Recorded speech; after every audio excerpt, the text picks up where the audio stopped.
Bendiciones, maestro José Briceño, transmitiendo para el mundo desde el estado de Nueva York, para Sudamérica, Centroamérica, Norteamérica, Europa, Asia, aún hasta para el continente africano.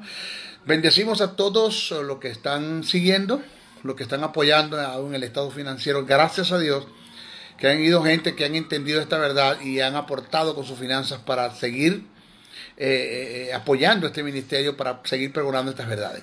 En esta oportunidad quiero hablar de dos grandes rituales que están dentro de la iglesia, se ha venido pero practicando dentro de la iglesia, las cuales son las más grandes herejías y apostasías delante de la presencia de Dios, del Espíritu y de Jesús, porque esto tiene que ver con motivos. Cuando el motivo es incorrecto, pues estas dos grandes ceremonias que se están practicando, rituales que se están practicando dentro de la iglesia, una de ellas ha ocupado el lugar del Espíritu, el Espíritu de gracia, y la otra ha tratado de ocupar la gracia de Dios que emanó, producto del amor que tuvo por el mundo entregando a su Hijo en la cruz del Calvario. Que estos dos grandes rituales son el ungimiento con aceite dentro de la iglesia evangélica, que el aceite dentro de la iglesia evangélica es el agua bendita de los evangélicos. Voy a demostrar que en este tiempo no estamos llamados a estar ungiendo con aceite, que eso no es bíblico, que eso no es escritural, que el ungir con aceite es tratar de ocupar el lugar que le pertenece al Espíritu de Dios. Y el ayuno, cuando se practica con la finalidad de torcerle el brazo a Dios o de alcanzar el favor de Dios. Vamos a ver estos dos rituales que están dentro de la iglesia, el cual son totalmente aborrecidos por Dios, dependiendo el motivo del corazón y dependiendo de lo que estamos haciendo, si está respaldado con lo que enseñan las Escrituras. Yo sé que voy a tirarme un mundo encima. Un montón de pastores, ministros que están practicando y cayendo en esto, valga la redundancia, en estas prácticas y que lo están haciendo, manipulando, intimidando y controlando al pueblo y llevando al pueblo por un caminos divergentes que los están totalmente sacando del propósito y la verdad, y de la verdad verdadera y la verdad absoluta de Dios. Vamos a ver qué piensa Dios en relación al asunto en cuanto a ungir con aceite y en cuanto al ayuno como medio de castigar al cuerpo para alcanzar santidad, como medio de torcer el brazo a Dios, como medio de pagar un precio para alcanzar el favor de Dios. Vamos a ver qué piensa Dios del asunto, qué piensa Jesús, qué piensa el Espíritu, qué pensaron los apóstoles y qué está plasmado en las Escrituras en relación a esto. Vamos a ver hasta dónde esto es una verdad o hasta dónde está bien lo que se viene haciendo. Vamos a ver. El ungimiento con aceite, vamos a comenzar por allí, con el ungimiento con aceite. Son rituales que en tiempos de gracias son ante Dios actos de herejías y apostasías, y a su vez es abominación ante los ojos de Dios. Vamos a explicar bien esto. Vamos a ver el uso del aceite en las antiguas dispensaciones. En la dispensación de los patriarcas, de los jueces, de los reyes, de los sacerdotes. Vamos a ver para qué se utilizó el aceite. Vamos a ver para qué se utilizó el aceite en los tiempos de Jesús. Vamos a ver para qué se utilizó el aceite en el tiempo de la iglesia. Vamos a analizar bien esto. Uso del aceite en la antigua dispensación. El aceite solo tenía 4 usos, de los cuales los voy a presentar. 4 usos nada más en la antigua dispensación. 1, para el arte culinario. O sea, para la alimentación, para la preparación de los alimentos. 2, para la higiene. Con ellos pues se curaban heridas, se ungían las heridas, se curaban y inclusive se le practicaba la higiene a los enfermos en el cuerpo, donde los limpiaban todo. En lugar de bañarse, se limpiaban con aceite. 3, para el acto de consagración.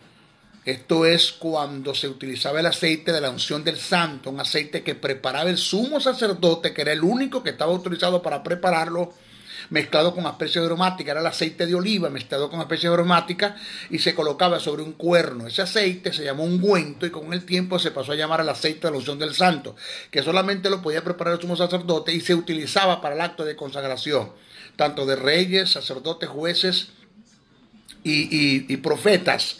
Eran los 4 tipos de personas que recibían este aceite y también se utilizaba el aceite para consagrar objetos, ¿ya? Era el aceite para la consagración, que era el aceite de la unción del santo, en un ungüento. Y en cuarto lugar se utilizaba como combustible para el encendido de las lámparas. Y para ustedes contar el caso de las 10 vírgenes, el aceite, que no tiene nada que ver con el espíritu, solamente el aceite es un elemento que se utilizó allí en la parábola para el encendido de las lámparas, pero que no tiene nada que ver con el Espíritu Santo. Vamos a ver, vamos a analizar las grandes herejías y apostasías y aberraciones que nos han enseñado dentro de la iglesia nuestros teólogos, nuestros pastores, nuestros ministerios, los que están al frente de la obra, a quien Dios llamó para perfeccionar a los santos. Mire cómo están conduciendo a un pueblo, un error, pero garrafal. No son todos, pero los hay. Si usted está en este lugar y está en esa posición y usted puede entender lo que le voy a presentar ahora, de eso, de esa práctica, porque le tiene que dar cuenta a Dios por lo que está haciendo. Todo esto va a ser reducido en el tribunal de Cristo. Usted le va a dar cuentas al Señor. Presta atención. Si vamos a la verdad, analizando lo que es la verdad bíblica, la verdad verdadera, la verdad absoluta de Dios. Si vamos a la verdad de lo que es ungimiento relativo a lo divino, en el presente no es bíblico dichas acciones. O sea, en la dispensación de la gracia no es bíblica dichas acciones. No está en la Biblia como mandamiento registrado, no quedó como mandamiento registrado. Presta atención. Ni siquiera se debe usar el aceite en estos tiempos como tipo del Espíritu para ungir. Como tipo del Espíritu para ungir. Ni siquiera se debe usar. El aceite en la iglesia evangélica es el agua bendita de los evangélicos. Eso es catolicismo romano dentro de la iglesia evangélica. Ni siquiera se debe usar el aceite en estos tiempos como tipo del Espíritu para ungir. Y menos, como ya lo afirmé, cuando dicho ungimiento sea relacionado, familiarizado con el Espíritu Santo. Nunca, oigas esto, lo digo con toda afirmación y con toda responsabilidad, nunca en las Escrituras Sagradas, en el Antiguo y Nuevo Testamento, se ha presentado el aceite como tipo del Espíritu Santo. Nunca, no aparece en ninguna parte de la Biblia. Yo no sé dónde sacan eso. No aparece como tipo del Espíritu Santo, que el tipo es una figura retórica, ya lo vamos a explicar. En un supuesto negado, digo supuesto negado porque no es así, pero en un supuesto negado que esto sea así, que el aceite sea tipo del Espíritu, que el aceite como tipo del Espíritu ya perdió fuerza. En un supuesto negado, que el aceite sea tipo del Espíritu, pues déjeme decirle que como tipo ya el aceite perdió fuerza. En un supuesto negado, porque no es así, no aparece en la Biblia, no es escritural, en ninguna parte esto está establecido.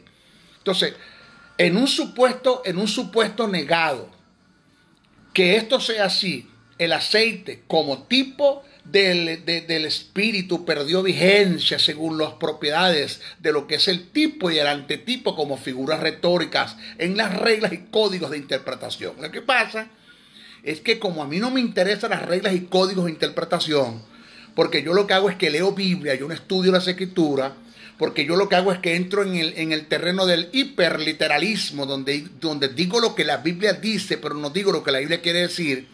Cuando yo entro en el terreno de la eisegesis, donde yo le doy mi propia interpretación a las Escrituras, pues a mí no me interesa lo que es el tipo, lo que es el antetipo, lo que son figuras retóricas, lo que son reglas de interpretación, códigos de interpretación, el emisor, el receptor, la comunicación, la causa de la comunicación, el contexto histórico, la ilación del pensamiento, el texto con su contexto, y para ustedes contar los tipos de inspiración, lo que es revelación, lo que es iluminación, pues eso es una verdad trascendental, una verdad circunstancial. A mí eso no me interesa. A mí lo que me interesa es leer, agarrar la Biblia, pararme en un púlpito, leer un párrafo de la Biblia, dar un mensaje, tocar las emociones de la gente y quitarle la plata a la gente, quitarle el dinero a la gente. Me interesa tener a la gente sentada allí para que me den la plata, el dinero, porque lo que tengo es un mamón, un Dios interno, tengo un problema con filarguria, un amor al dinero, que lo que me interesa es la plata a la gente. A mí no me interesa formar el carácter de nadie.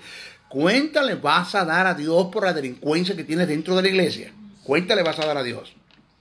Óigame esto. Nunca en las Escrituras Sagradas se ha presentado el aceite como tipo del Espíritu Santo.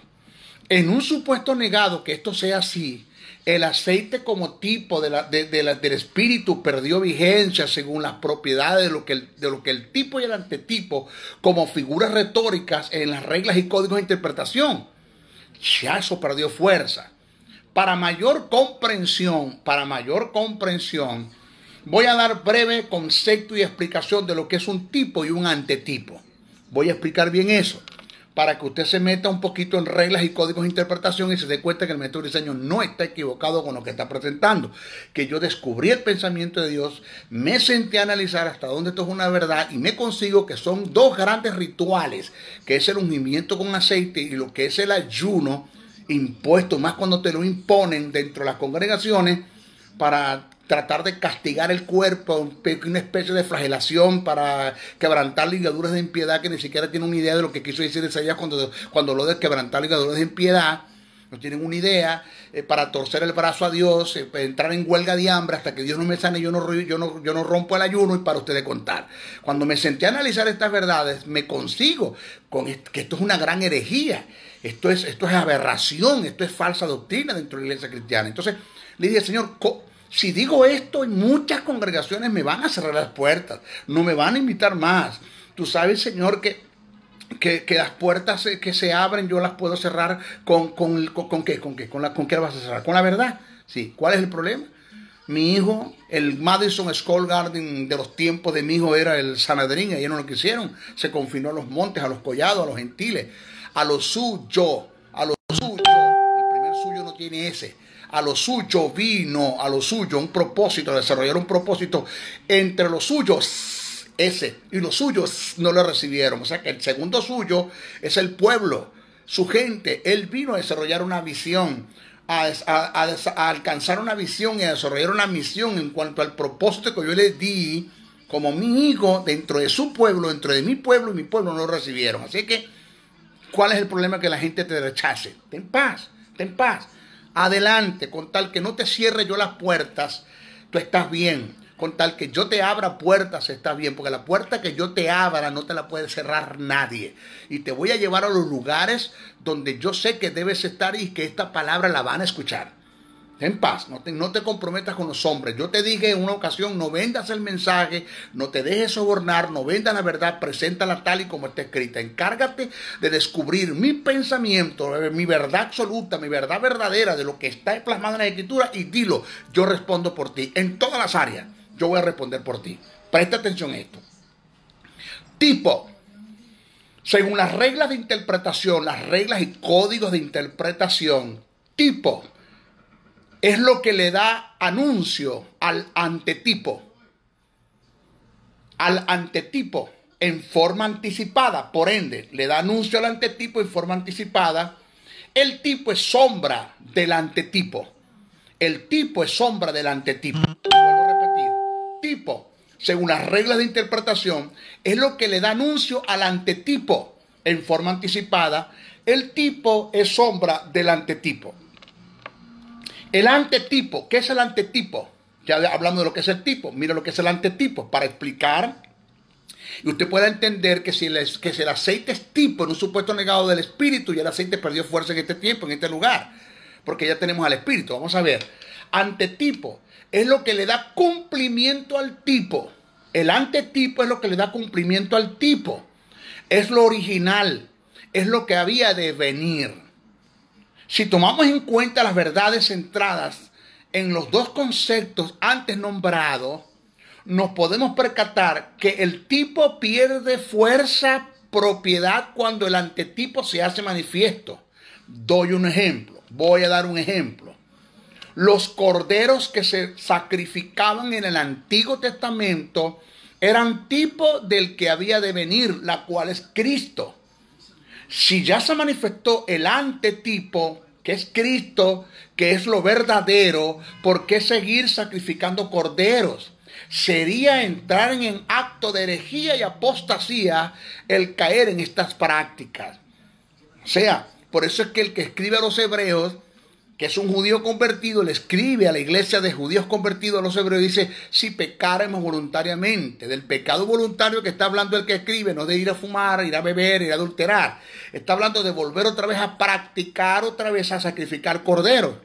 Porque ya el cordero fue sacrificado, que es el antetipo, ya fue sacrificado, el tipo pierde fuerza. Si ustedes van a sacrificar cordero, que ese es el pecado voluntario de la que está hablando el que escribe, entonces dice que pones por inmunda la sangre del pacto, porque ya el cordero fue sacrificado.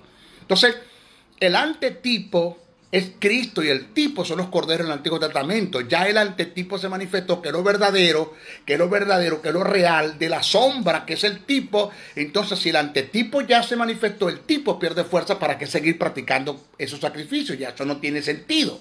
¿Ok? Preste atención. Esto es una verdad paralela que te presenté para que entiendas ahora lo que es el tipo y el antetipo en relación al aceite. Si es que el aceite es tipo del Espíritu. Pasa lo mismo con el aceite. En un supuesto negado, niego porque no es así, que el aceite haya sido tipo del Espíritu Santo, ¿por qué seguir ungiendo con aceite en relación al Espíritu si ya tenemos el Espíritu morando en nosotros? Lo vuelvo a repetir, pasa lo mismo con el Espíritu, con el aceite, pasa lo mismo con el aceite. En un supuesto negado, que el aceite haya sido tipo del Espíritu Santo, ¿por qué seguir ungiendo con aceite en relación al Espíritu si ya tenemos al Espíritu morando en nosotros? O sea, el Espíritu es el antetipo y el aceite es el tipo. Pues si ya tenemos el antetipo, ¿por qué seguir usando el tipo si ya eso perdió fuerza? ¿Cómo es posible, señores, que en nuestras librerías cristianas, entre comillas, se esté vendiendo el aceite de la unción del santo, aceiticos, frasquitos de aceiticos, y le están quitando la plata a la gente? Es la forma más fácil de atracar al pueblo y de quitarle al pueblo el dinero. ¿Por qué, hermano? Porque número uno, ya el aceite no es para este tiempo como elemento para consagrar. No se usa en este tiempo. Porque en lugar del aceite tenemos al Espíritu en relación en cuanto a ungimiento, porque el elemento que Dios usó para ungir en el Antiguo Testamento fue el aceite de la unción del Santo. El elemento que Dios usa para ungir en este tiempo es el Espíritu Santo. Ya no hace falta el aceite para estar ungiendo, por eso tenemos el Espíritu. De paso que en ninguna parte de la Biblia en el Nuevo Testamento dice en relación al ungimiento divino, que es el término crío, que lo vamos a explicar más adelante lo que dice Santiago y Marcos. No aparece el término, no se utiliza el aceite para ungir en el aspecto divino, sino en el aspecto en cuanto a higiene, en cuanto a hacer limpieza, que lo vamos a explicar más adelante. Tenemos los aceiticos hechos, aceite que solamente lo podía preparar el sumo sacerdote mezclado con especias aromáticas, pero ahorita nos estamos inventando un aceitico, tú sabes, para quitarle el dinero a la gente. Eso es brujería, eso es hechicería, eso es principio de ocultismo, y eso es para de sufrir, venga y aquí está el aceitico, tú sabes, y venga para que usted pare de sufrir con el aceitico, y venga y bájese la mula con la plata, deme la plata, deme el dólar, deme esto, que ahí me interesa su plata, y llévese el aceite independientemente de lo que haga el aceite.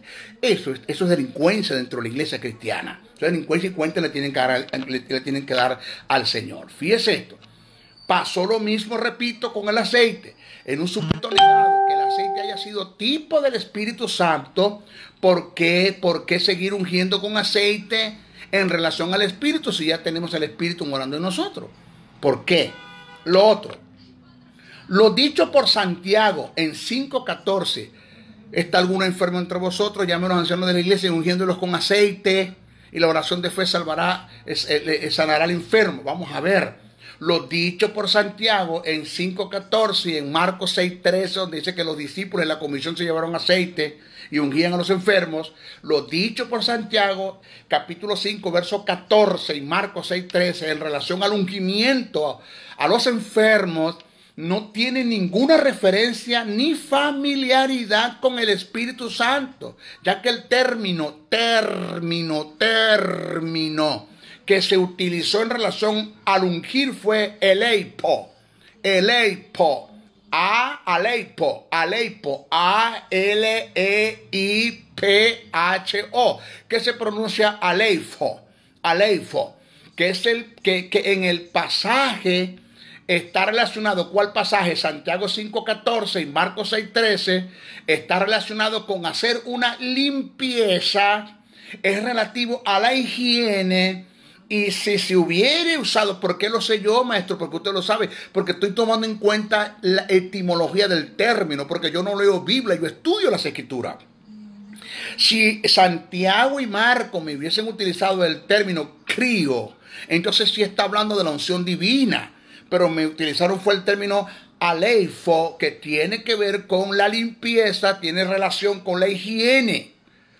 Si se hubiese utilizado el término crío, C-H-R-I-O, crío, sí tendría relación con lo divino, ya que dicho término, cual crío, está adjudicado a lo sagrado y es utilizado para referirse a Cristo como el ungido.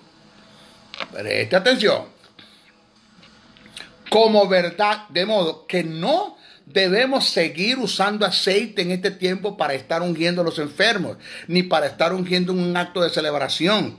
Eso de que, hermano, vamos a ungir al hermano Juan de los Palotes, que lo vamos a enviar al ministerio y le echamos aceite. ¿Dónde dice la Biblia eso? Si en el momento que Ananías puso la mano sobre Pablo para enviarlo al ministerio y para que hubiese un acto de sanidad y se produjo el milagro en él, Ananías no usó aceite. Hechos 13, cuando fueron enviados al apostolado, Pablo y Bernabé, que fueron enviados al apostolado, fueron enviados, que usó profetas y maestros, dice que habiendo impuesto las manos sobre ellos, oraron y los enviaron, no los ungieron con aceite. A Jesús, Juan el Bautista no lo ungió con aceite para enviarlo al ministerio. No existe una persona en el Nuevo Testamento que haya sido ungido para ser enviado al ministerio. En ninguna parte en el Nuevo Testamento, en la dispensación de la gracia, se utilizó el aceite con relación a la unción divina. No se utilizó porque en lugar del aceite tenemos al Espíritu Santo. O sea, que en lugar del tipo, si es que el aceite es tipo del Espíritu, ya tenemos el antetipo, que es el Espíritu Santo. Entonces, ¿por qué seguir usando aceite si ya tenemos el antetipo? El tipo pierde fuerza. Eso hay que entenderlo. Eso lo debe entender el pastorado y los ministerios que están al frente de nuestra congregación, y salir de esa mentira, de esa ceremonia que está ocupando el lugar del Espíritu Santo, donde la gente tiene la mirada puesta en el aceite y no en el Espíritu. Salga de allí, que eso es falsa doctrina, eso es apostasía, eso es herejía, eso es abominación ante los ojos de Dios. Salga de allí, porque usted le tiene que dar cuentas a Dios por lo que está haciendo. Como verdad paralela, le presento otra aberración en relación a un tipo de ungimiento que se viene practicando en algunas congregaciones. La siguiente, y se trata del ungimiento con sal. ¿Quién ha visto eso? Ungimiento con sal.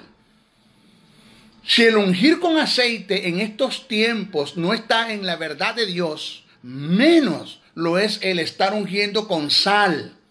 El hacer esto es un tipo de ocultismo dentro de la iglesia del Señor. Es una de las más grandes herejías, apostasías y aberraciones que se haya cometido en contra de Dios. Y de paso es un acto que es abominable ante los ojos de Dios. Eso es ocultismo, eso es principio satánico dentro de la iglesia. ¿De dónde sale eso? De la mala interpretación de las Escrituras, donde entramos en el terreno del hiperliteralismo y entramos en la eisegesis porque le di mi propia interpretación a las Escrituras, y en el hiperliteralismo porque dije lo que la Biblia dice, pero no lo que la Biblia quiere decir.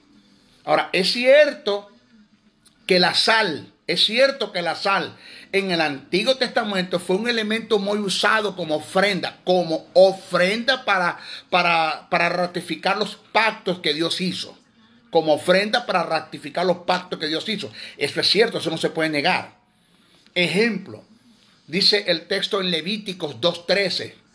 Y dice, y sazonarás con sal toda ofrenda que presentes, y no harás que falte jamás de tu ofrenda la sal del pacto de tu Dios. En toda ofrenda tuya ofrecerás sal. Eso está bien, hasta allí. No vamos a sacar el texto de su contexto, vamos a seguir leyendo. Ejemplo, todas las ofrendas elevadas de las cosas santas que los hijos de Israel ofrecieron a Jehová, las he dado para ti y para tus hijos y para tus hijas contigo por estatuto perpetuo. Pacto de sal perpetuo es delante de Jehová para ti y para tu descendencia contigo. Otro ejemplo, por otra parte, la sal es uno de los símbolos más fuertes en el Antiguo Testamento. Con ella se asolaba al enemigo. Ejemplo, Jueces 9:45.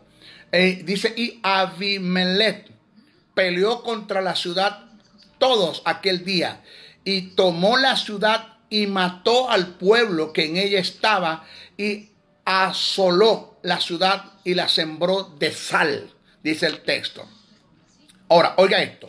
Todo lo que se ha presentado relativo al uso de la sal en el Antiguo Testamento son verdades circunstanciales, no trascendentales, circunstanciales que no trascienden a nuestros tiempos, ni se ajustan a la dispensación de la gracia. Jesús hace mención de la sal en referencia a sus discípulos en el sentido de que ellos como enviados son el elemento de preservación con el mensaje de las verdades del reino ante un mundo que está sumergido en la putrefacción del pecado, y a su vez les da mandamiento de nunca abandonar estos principios. Cuando le digo vosotros sois la sal de la tierra, el otro ejemplo, y también vosotros sois la sal de la tierra, según Mateo 5:13. Otro ejemplo, de Jesús dijo, bueno es la sal, mas si la sal se hace insípida, ¿con qué la sazonaréis? Tened sal en vosotros mismos, o sea, y tened paz los unos con los otros, según Marcos 9:50. Por otro lado, por otra parte, el apóstol Pablo relaciona la sal con la preservación de los valores, que eso fue lo que Jesús le quiso decir también, de los valores en el mensaje de la doctrina del reino. En el mensaje de la doctrina del reino. Si nosotros somos la sal de la tierra y somos insípidos, ¿con qué sal haremos y con qué nosotros preservaremos o hacemos preservación de la corrupción de un mundo? Si estamos practicando del mundo, de lo que el mundo está haciendo. Eso es lo que quiere decir el texto. Sea vuestras palabras, dice el apóstol Pablo en Colosenses 4:6, sean vuestras palabras siempre con gracia, sazonadas con sal, para que sepáis cómo debéis responder a cada uno. Tenga sabiduría, tenga prudencia, métase en los principios del reino, camine en los principios del reino. De eso tiene que ver la sal.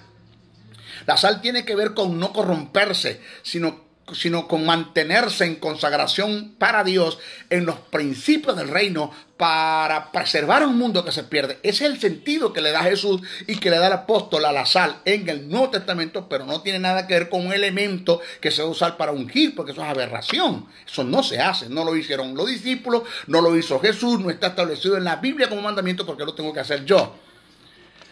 Les presento una observación. Si Jesús y los discípulos no entraron en estas prácticas y no las dejaron como mandamiento para la iglesia, ¿por qué tenemos nosotros que caer en estas aberraciones? La gente no tiene más nada que dar. Simplemente aquí se encerraron. Eso se llama tradición. Así lo viene haciendo un grupo de gente. Mire, por décadas se viene ungiendo con sal, se viene ungiendo con aceite. Pero ¿quién se sentó a analizar hasta dónde es una verdad lo que nosotros nos han venido metiendo como doctrina? Los evangélicos comen como los pichones de pájaro, con el pico abierto y los ojos cerrados. Señores, tenemos que sentarnos hasta dónde es una verdad. Yo me he conseguido, señores, en la teología de Schaeffer, de Berkó, de Pilma, grandes aberraciones que ellos escribieron y que nuestras iglesias han sido adoctrinadas por lo que ellos dijeron. Pero ¿quién se va a sentar hasta dónde es una verdad lo que ellos dijeron? Dijeron grandes verdades, pero también hay cosas que no están en línea con la verdad del reino. Y ese es el llamado de los 5 ministerios, a descubrir el pensamiento de Dios, la verdad de Dios, lo absoluto de Dios que está plasmado en las Escrituras para presentárselo a la congregación. Que no lo estamos haciendo. Cuenta le tenemos que dar a Dios. Acuérdate lo que les he enseñado en muchos pasajes o en muchos mensajes. Oseas 4:6, mi pueblo fue destruido porque le faltó conocimiento. ¿Por qué le faltó conocimiento? Porque ustedes como sacerdotes, a quien yo les delegué las responsabilidades para que instruyeran al pueblo, le negaron el conocimiento. Por tanto, yo los desecho sacerdocio. Eso es lo que dice el texto. Por eso es que no tenían conocimiento. Si nosotros vamos a este tiempo, que es un denominador común, en Efesios 4 dice que Él constituyó 5 ministerios para perfeccionar a los santos. ¿Qué te dice a ti que no vas a ser desechado por Dios porque no vienes haciendo el trabajo que te corresponde? Estudiar las Escrituras, hacer un exégesis de las Escrituras, conocer las reglas y códigos de interpretación para estudiar las Escrituras, para tener un mensaje fresco para el domingo en la mañana y formar el carácter de la iglesia, llevarlo hasta la unidad de la fe y que tengamos un denominador común. ¿Cuál es el denominador común? El conocimiento de los hijos de Dios, para que lleguemos a la estatura y la plenitud de Cristo y caminemos como Jesús caminó aquí en la tierra, estableciendo el reino de Dios. Pero no lo estamos haciendo. La verdad del caso es que los que están cayendo en estas prácticas, ungir con aceite y sal, lo hacen porque no tienen nada que decir en relación a la verdad del reino. Son gente sin visión, sin dirección del Espíritu, sin propósitos, nubes sin aguas, llevados por cualquier viento de doctrina ajena a la verdad de Dios. Doctrinas que Pablo llama por estratagemas de hombre, que para engañar usan las artimañas del error. Gente sin estudios, sin iluminación de la verdad, cegados por el mal, el cual son llevados a tener estas prácticas que trascienden del mismo infierno, que son que las prácticas de sal, el ungimiento de sal, eso es satánico entre la iglesia, eso es ocultismo, y el ungir con aceite es catolicismo romano entre la iglesia. Eso hay que dejarlo claro. Yo estoy enseñando estas verdades bíblicamente hablando. ¿Quién cree usted que me va a invitar a mí ahora a predicar en las congregaciones que se está practicando eso? Porque tenemos un maldito orgullo que nos está matando, que en vez de reconocer que estamos equivocados, que sí venimos equivocados, porque te lo demostré por la palabra, mira, yo voy a sentarme a ver hasta dónde es una verdad lo que tú me estás diciendo, voy a llamar a este hombre, voy a sentarlo que esté a mi lado, voy a conversar con él, voy a invitarlo a almorzar, a conversar con él. No, lo que hace es que te cierren las puertas porque son gente que son delincuentes dentro de la iglesia, que no les interesa la instrucción de un pueblo, les interesa la plata y el dinero de la gente. Nada más, el estatus, la palmadita que le den, el nombramiento, y tú sabes, ponerse una túnica y todo lo demás para el culto al hombre, el culto a la personalidad. Conmigo, señores, usted no cuadra. Si usted me va a cerrar las puertas por lo que yo estoy diciendo, ciérrelas, no tengo problemas. Puerta que usted me cierre, Dios me abre más. Así de sencillo. De una cosa estoy claro, usted le va a tener que dar cuentas a Dios por su delincuencia, porque si usted sabe que lo que estoy diciendo es verdad, o por lo menos usted no se siente a escuchar hasta donde es una verdad lo que el maestro dice, y usted no es diligente con esto, usted le va a tener que dar cuentas al Señor. Esto tiene que ver con el ungimiento con aceite y sal. Pero el ungimiento con aceite es una ceremonia o un ritual, debo decir un ritual que está dentro de la iglesia que le está quitando el lugar al Espíritu. Yo en este tiempo no necesito de aceite ni acepto que nadie me venga a estar echando aceite. No acepto eso. Yo no acepto que nadie vaya a ocupar el lugar del Espíritu, jamás, porque para eso tengo el Espíritu. Si vamos a lo otro, el ayuno como vida devocional o ejercicio espiritual. Vamos al ayuno. Vamos a ver la gran herejía según el motivo y según lo que te lo han impuesto los líderes, entre comillas, líderes de nuestras congregaciones, que te han llevado el pueblo a unas prácticas tratando de torcerle el brazo a Dios, de ocupar el lugar de la gracia, de tratar de comprarle a Dios un favor y para ustedes contar. Vamos a ver, el ayuno como vida devocional o ejercicio espiritual. Vamos a ver hasta dónde esto tiene que ver con el espíritu. Algunos han interpretado Mateo 9, 14, 15 como un mandamiento para que los cristianos ayunen. En relación, Jesús estaba simplemente anunciando lo que sucedería a causa de su muerte. Mientras Jesús estuviese con sus discípulos en la tierra, no era apropiado que ellos ayunaran. Llegaría el momento que el esposo les sería quitado, entonces ayunarán. Caso que sucedió en la muerte de Jesús. Pero la ausencia del esposo solo se dio por 3 días después de su resurrección, y especialmente después del maravilloso derramamiento del Espíritu Santo. No tendrían que ayunar en lamento porque no había causa o razones para hacerlo. El texto dice así, Mateo 9, 14, 15. Entonces vinieron a él los discípulos de Juan diciendo, ¿por qué nosotros y los fariseos ayunamos muchas veces y tus discípulos no ayunan? Tus discípulos no ayunan. Jesús les dijo, ¿acaso pueden los que están de bodas tener luto entre tanto que el esposo esté con ellos? ¿Quién es el esposo? Jesús. Pero vendrá días cuando el esposo les será quitado, entonces ayunarán. ¿Por cuánto tiempo el esposo le fue quitado? Por 3 días. Al tercer día resucitó, Jesús se va y deja el Espíritu Santo. ¿Hay lugar para ayunar? Vamos a ver. En el Nuevo Testamento se registran casos fortuitos y selectos donde los creyentes ayunaron en acciones especiales. Por ejemplo, cuando Bernabé y Pablo fueron apartados para el apostolado. Vamos a leerlo. ¿Está el maestro negando el ayuno? De ninguna manera. Yo no estoy negando el ayuno, porque los discípulos hubo momentos en que lo hicieron y hicieron del ayuno parte de su vida devocional, pero su motivo era muy correcto. Lo que estoy es negando y no estoy de acuerdo cómo te lo imponen y factores equivocados para ayunar, que los vamos a estar nombrando más adelante.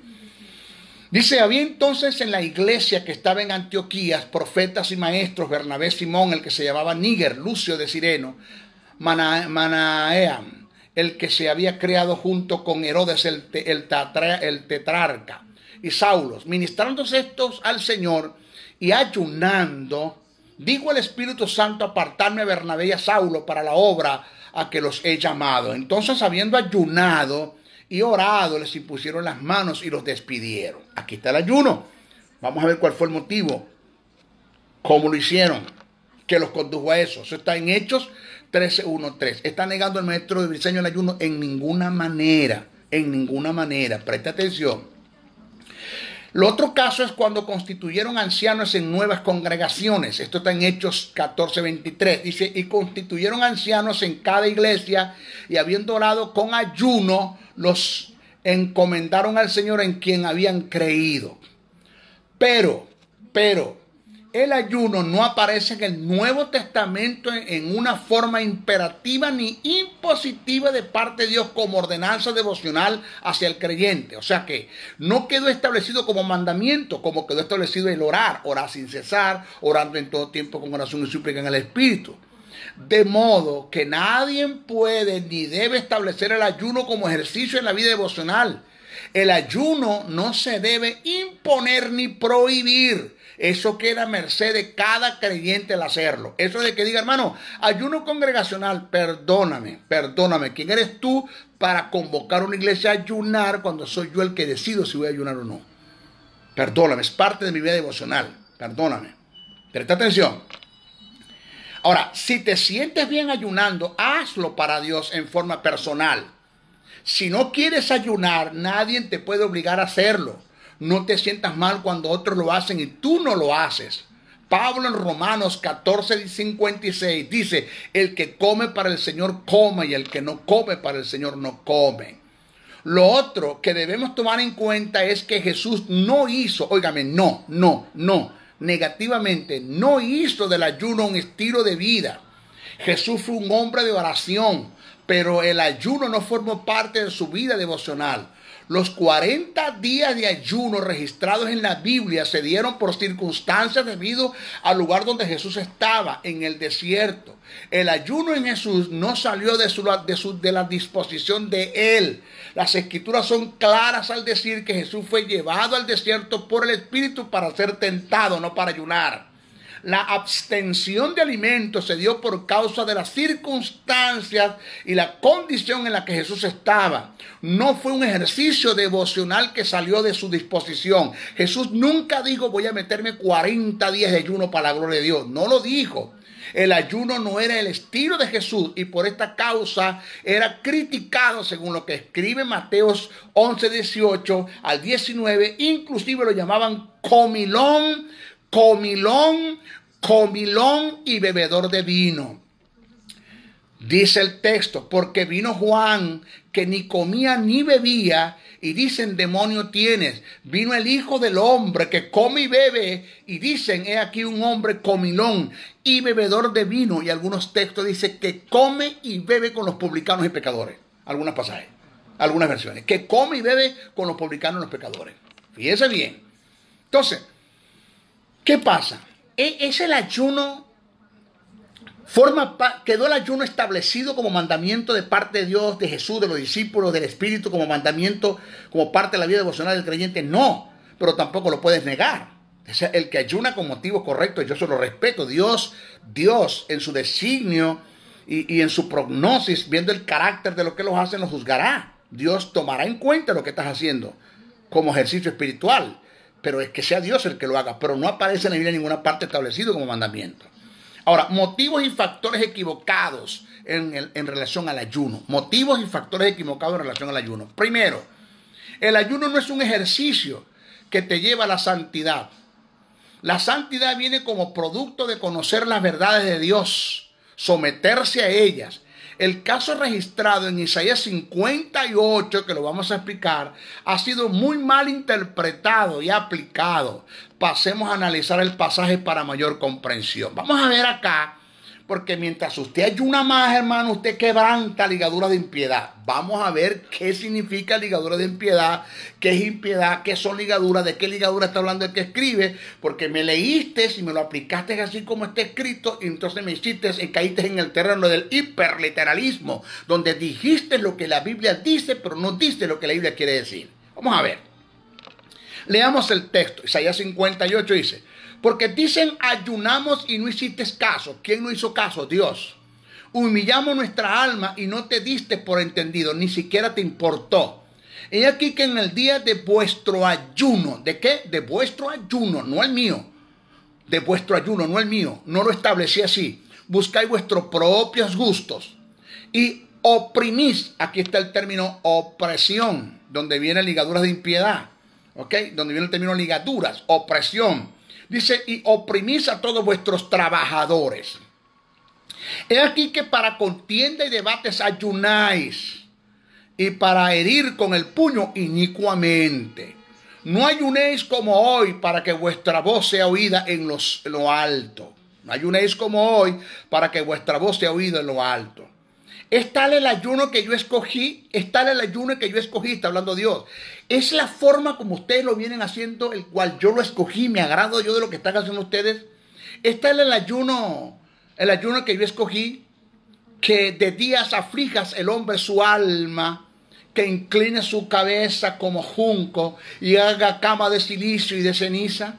¿Llamaréis esto ayuno y día agradable a Jehová? ¿Me agrado yo lo que ustedes están haciendo con el tipo de ayuno que están ustedes llevando a cabo? ¿Se agrada a Dios con el ayuno que están haciendo nuestras congregaciones, nuestros feligreses en este tiempo con motivos equivocados? Factores totalmente equivocados para ayunar. Vamos a ver. No es más bien el ayuno que yo escogí. ¿Cuál fue el ayuno que yo escogí? Desatar ligaduras de impiedad. Ahí está. Que es desatar ligaduras de impiedad, que son ligaduras y que es impiedad. Soltar las cargas de opresión y dejar ir libre a los quebrantados y que rompáis todo el yugo. No es que partas tu pan con el hambriento y a los pobres errantes albergues en casa y que cuando veas al desnudo lo cubras y no te escondas de tu hermano. Este es el ayuno que yo escogí. Si analizamos bien, vamos a dar un análisis ahora. Si analizamos bien el pasaje, el término ligaduras de impiedad,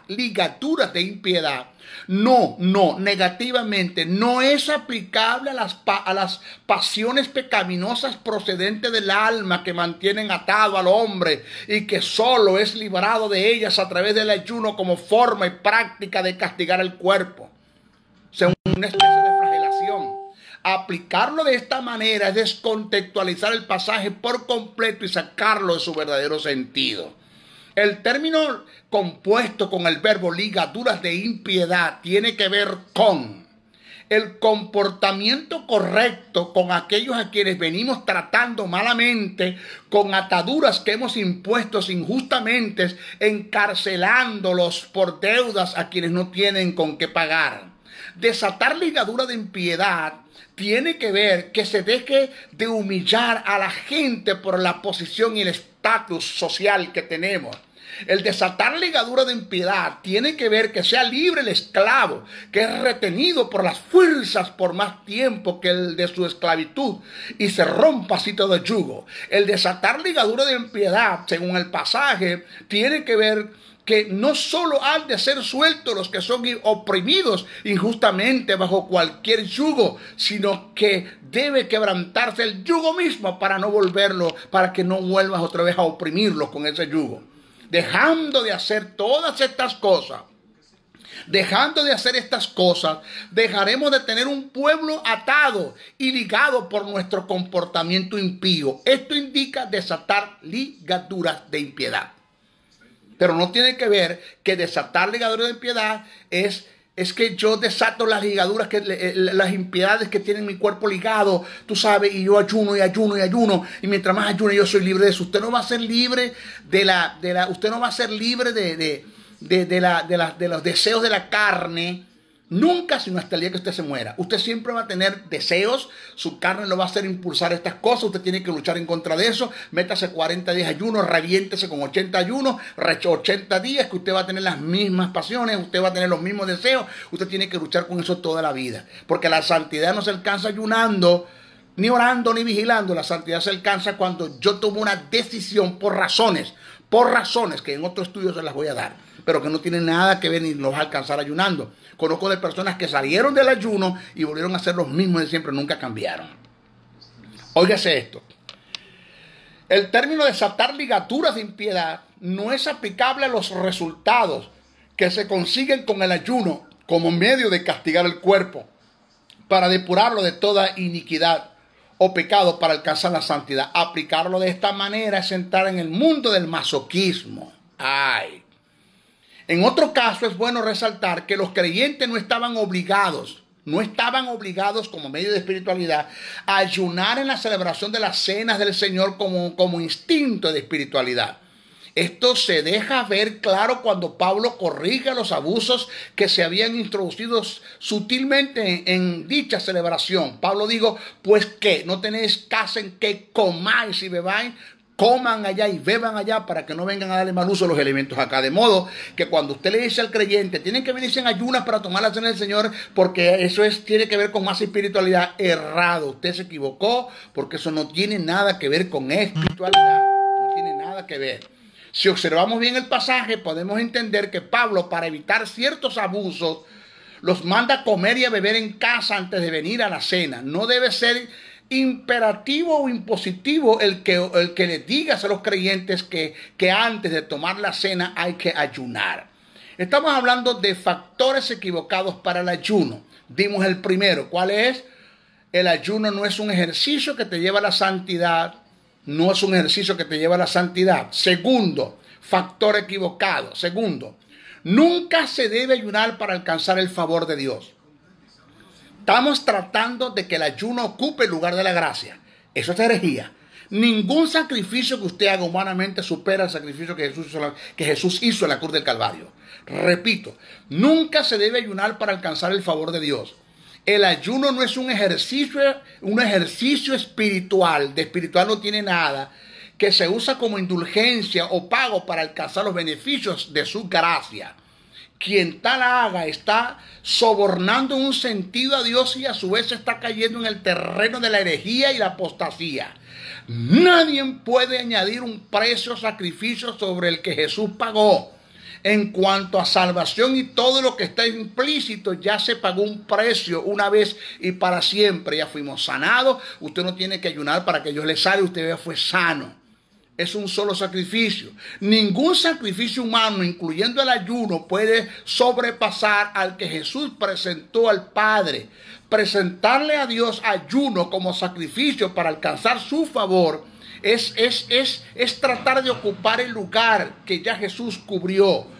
Ayunar para alcanzar la gracia de Dios es caer en desgracia. Y esto es aborrecido por Dios, según Lucas 18:12. Reitero, el ayuno no se debe usar con el fin de presionar a Dios para alcanzar un objetivo. El hacer tal cosa es entrar en huelga de hambre. En huelga de hambre, Señor, hasta que no me sane yo no rompo el ayuno. Eso se llama huelga de hambre. Tratas de forzarle el brazo a Dios a través del ayuno. Tratas de comprarle el favor a Dios a través del ayuno, a través de un sacrificio, cuando ya Jesús pagó un precio por ti en la cruz del Calvario. Presta atención. El maestro no está de acuerdo con el ayuno. Yo no he dicho eso. Yo no estoy en contra del ayuno. Ese es tu problema, se ayuna.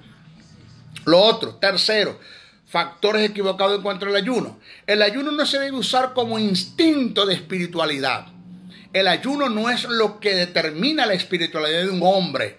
El nivel espiritual de un individuo lo determina el fruto del espíritu manifestado en él.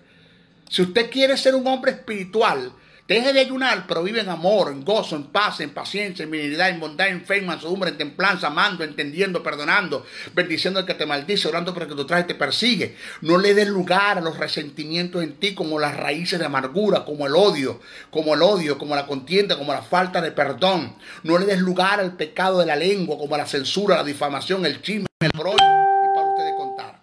Entonces, Yo quiero ser espiritual ayunando, pero no sujeto a la lengua, que Santiago dice que el pecado de la lengua es influencia del mismo infierno. Dice que es una llama que nace del mismo infierno. Un creyente que le dé a la lengua difamando, calumniando, censurando, dándole el chisme al brollo y presentando contienda con todo eso, es una persona que está siendo influenciada por el diablo para hacer esas cosas.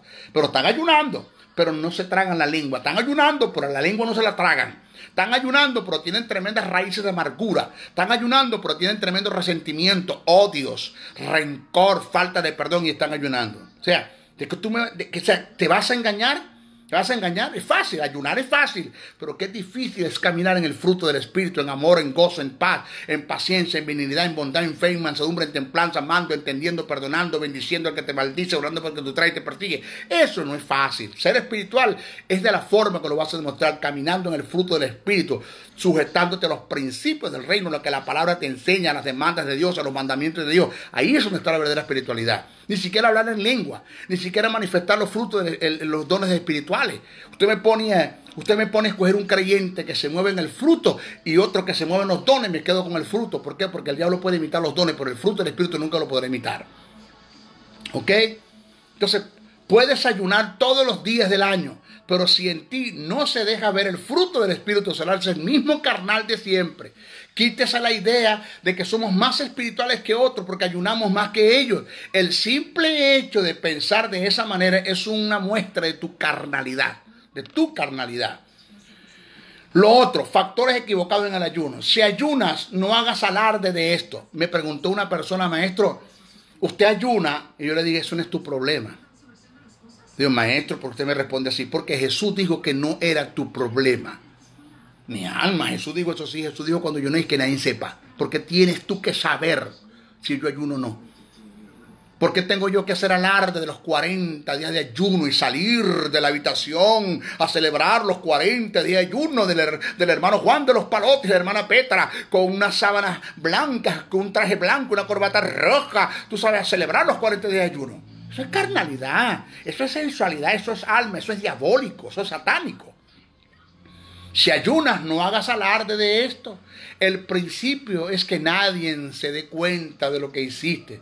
Jesús en Mateo 6, 16, 18, haciendo referencia al ayuno descrito en la ley mosaica en relación con el día de la expiación y a cuyas prácticas los fariseos agregaron 2 días más, dijo, óigame, vuelvo a repetir, Jesús